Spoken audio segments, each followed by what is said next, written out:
Welcome to another presentation for the assessment tool for people and organization for Master of Business Administration. My name is Ng Wai Kok and my student ID is 23098007, and we would like to bring you a case study when two leaders on the senior team hate each other. Before we hop into details on the case study, I would like to share some brief introduction and some keynotes in regards to this case study. As you can look here, this is a simple organization chart for Barker Sports Apparel, which is the main protagonist for this case study.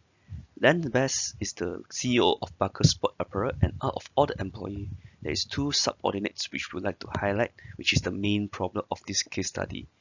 So down the line, there's two subordinates, which is Damon Ewan and Ahmed Lan.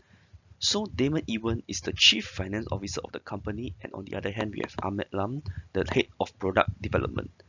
So eventually, on a performance review external discussion with Nina Kalk, the General Counsel and HR of the company, Damon was given a low rating on one of the head in the company, which is in this case Ahmed Lan. In the long term, this will definitely cause a significant high-level impact towards the company, such as affecting team morale, productivity, and workplace atmosphere. After understanding the impact which will cause to the organization, let's base on a case study to analyze the conflict that can be evidently found between Damon and Ahmed. The first conflict that can be found is a task conflict, where it defines a workplace disagreement over the best way to accomplish work tasks. Basically, Damon and Ahmed has difference in vision, where Damon, the head of finance, will focus on hitting sales target and driving revenue, where on the other hand, Ahmed, the head of production, prioritizes creating the best and yet high quality, innovative product. With that said, it will eventually lead to conflicting priorities, where Damon will push for launching products quickly to meet market demands and sales goals.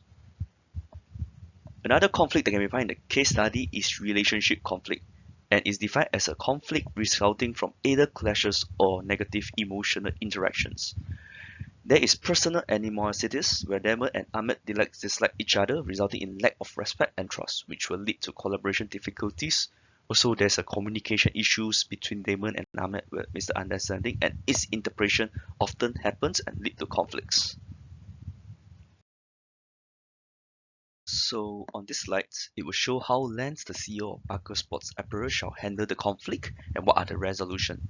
Firstly, Lance has to foster collaboration within the departments and ensure they work together in a harmony way.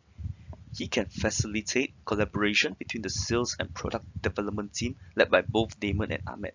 Then, Lance shall mediate the conflicts, where both teams shall address and resolve conflicts between senior team members. By doing so, Lance can understand the conflicts by listening to both parties and ensure to provide a fair view and recommendation to conclude. He shall also maintain a positive working environment by addressing conflict proactively and prevent toxic environment that can hinder team performance and morale. Finally, by sharing the same goals and vision, Lance need to ensure Damon and Ahmed align their development goals within the company ones. This can help reduce conflict that arise from differing priorities and objectives. Lance, when addressing conflict, one of the resolutions he can adopt is the Thomas Kuhlman model. The Thomas Kuhlman model contains 5 ways to manage conflicts, such as compromise, collaboration, competition, avoidance, and accommodation. So people may become assertive in some situations when they feel there's a threat into their concerns, and on the other hand, they may become cooperative when they attempt to cater to others' concerns.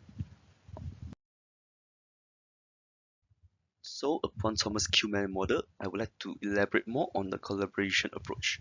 So for collaboration, it involves both parties working together to find a mutually beneficial solution that satisfies the need and concerns of each party. So right here you can see there's a flowchart proposed. So firstly, Lance can encourage joint problem solving, such as facilitating joint problem solving within the team and discuss their issues openly and work towards a solution. Then, Lance can establish shared goals by identifying and establishing sharing goals. Lastly, Lance can build mutual respect and understanding within the team.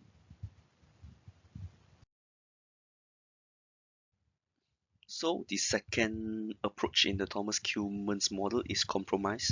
So compromise involves each party giving up something to reach an agreement. However, this approach can quickly resolve conflicts but may not fully satisfy either party. Firstly, Lens can help Damon and Ahmed to identify areas of conflicting and whether both parties will agree to make concessions and maybe agree on a middle ground. Damon might agree to longer development times for higher product quality, or Ahmed might also agree to faster their production launches for market responsive.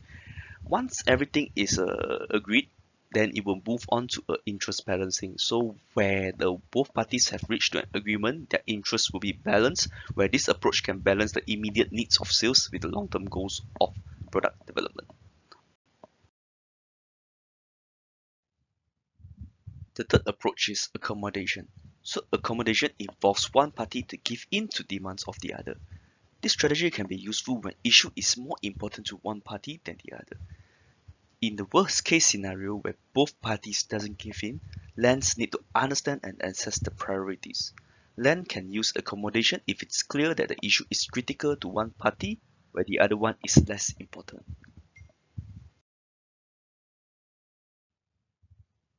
The fourth approach is avoidance. Avoidance involves ignoring the conflict, hoping it will resolve itself over time.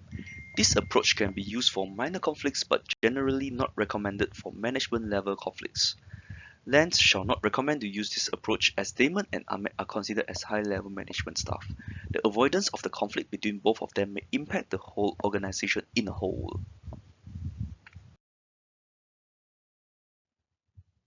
The fifth and final approach is competition. Competition involves one party winning at the expense of the other. This strategy can be effective in short term, however, would bring negative impact in the long term. Competition might lead to temporary resolution if Damon would like to not resolve it in the short term. However, in the long run, it may create deeper argument and power struggling even to politics in the company. This will decrease the team unity and collaboration.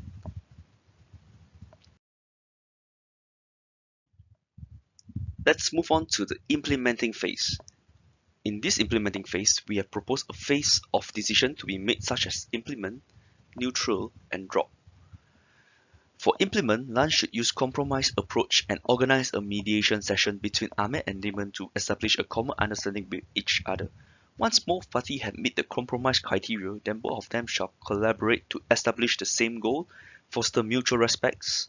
This can be monitored continuously by having a follow-up session. Jumping to neutral, a combination shall only be used if the implementation fails. However, this will be a short-term solution. My suggestion is, if the implementation failed on the first time, then we will move to the neutral. However, we shall keep on trying the implement phase until it became success. For drop, I will highly would like not to include avoidance and competition in this recommendation, as it is not ideal for a long term and will have a negative impact to the company in the long run. So in the conclusion, I have separated into 3 points. So first, the importance of compromise and collaboration. Based on Thomas Kuhlman's model, both proposed approach is ranged to the midpoint to the highest in terms of the assertiveness and cooperativeness. It provides an effective way to resolve conflict at the high senior management level where it is critical for overall health of the organization. Hence, it enables to maintain a positive work culture. In terms of role of leadership, leaders should encourage open dialogue session and create open space for the team to voice their concerns and ideas. With this said, it will build trust of each team member and ensure collaboration and teamwork within the organization. In terms of longevity, compromise and collaboration can improve team dynamics, concluding a higher performance and productivity. Hence, it will increase employee satisfaction with their jobs and remain with the company when conflicts are handled fair and professionally. Thank you for tuning in to the assessment 2.